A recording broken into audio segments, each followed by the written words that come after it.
In 2006, El-Siddiq El-Hindi, a Sudanese Muslim, began working as a prison guard at California State Prison in Sacramento. El-Hindi says that throughout his 8-year tenure, he was the victim of severe harassment because of his race and his religion, with co-workers calling him a terrorist, mocking his accent, and using racial slurs in his presence. El-Hindi says that the harassment didn't stop even after he reported it to supervisors. But now, with the help of the Council on American Islamic Relations, El-Hindi is filing a lawsuit against the state of California and the California Department of Corrections and Rehabilitation. And El-Siddiq El-Hindi joins us now, along with his lawyer, Bryce Hammock, the civil rights coordinator for CAIR California. I want to thank you both for joining us today. And, El-Siddiq, thank you for being with us. And can you give us some examples here of the kind of discrimination that you faced? Thank you for having me. I appreciate it. I have encountered in almost 8.5 years, very, very severe harassment from co-workers, supervisors, and actually as high as the warden's office at sometimes, who's the highest authority at the prison and the hiring authority. I have been, a subject of ridicule because of my accent, sometimes via institutional radios that we used to communicate. I've been referred to as a terrorist, a suicide bomber. El-Siddiq, can I just interrupt you for one moment? Sure, but I think that we might have a better chance of hearing you better if you guys took out the headphones. Okay. Thank you. I have been, as I mentioned, being subjected to very severe harassment and ridicule from co-workers and supervisors. I have reported management, and I have filed with the Office of Civil Rights within the department. I've spoken to EO counselors at the prison, and the administration for years have been just dismissive of my cries for help and request that such actions are not appropriate at work. And it has taken a toll of me. It actually amounted to what I refer to as emotional torture for years and years. And it has been so severe, so frequent, and it has affected my life in many ways, unfortunately. And so the only relief is where we're at now, is trying to file a lawsuit and find relief at the courts.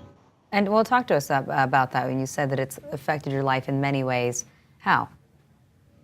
It's the job of correction officer, as many listeners may know, is a stressful job to begin with. It is a negative environment.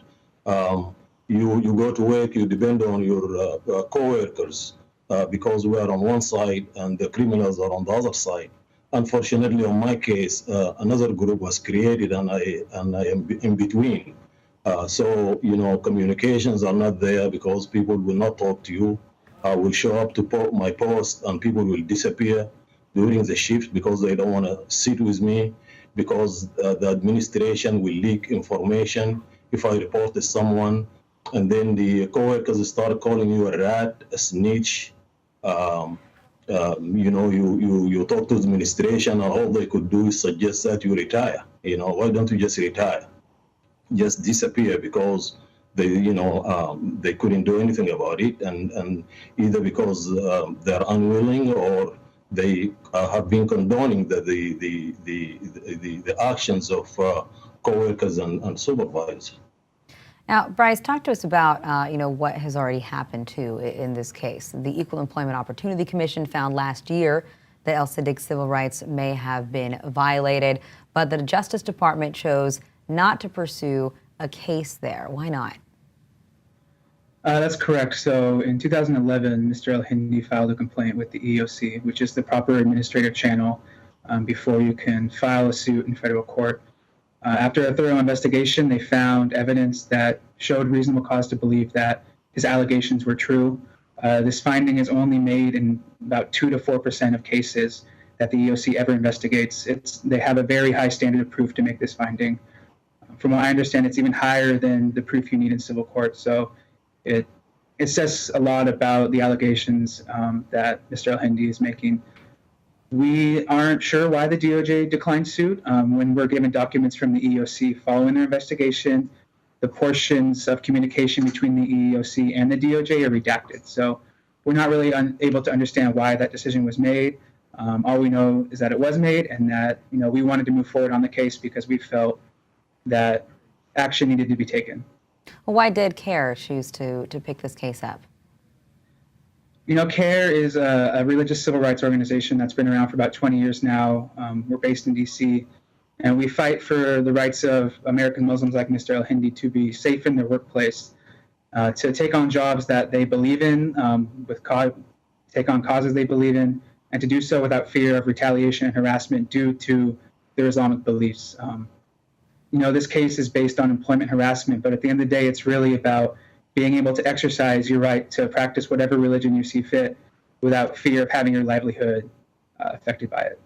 And so, El-Siddiq, in the meantime, what have you been doing? If you've been putting up with this atmosphere of harassment for years and also some retaliation, when details of your case went public, are you still working at the same place? Are you still employed there and just suffering through it, or what's going on?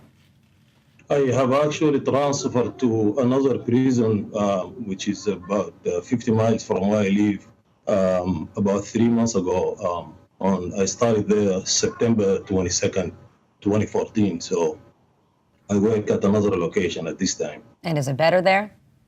It is better, but I must qualify that by saying that I have been working the last, since I transferred there, I worked first watch, which starts at 10 at night to 6 in the morning.